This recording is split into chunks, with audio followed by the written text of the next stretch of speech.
غيابي عن رمضان صعب والله، حتى عليا انا كمان يعني. عادة في الوقت ده خلاص رمضان كمان كام اسبوع، وببقى دايما انا في الوقت ده ببقى اصور، وبنبقى التريلر بينزل المسلسل، وببقى في حالة حماس كده، خلاص بقى يلا احنا عايزين المسلسل ينزل. فالسنة دي طبعا مشاعر جديدة مختلفة غريبة شوية، ان انا مش متعودة ان انا ما اكونش موجودة.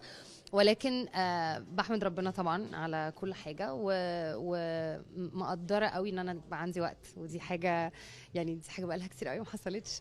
انا دايما بقول ان انا عمري ما هنزل شغل او هاخد شغل غير لو انا فعلا يعني مصدقه 100% في اللي انا بعمله، وانه طالما انا ما لقيتش ورق كلم قلبي يبقى انا مش هشتغل يعني.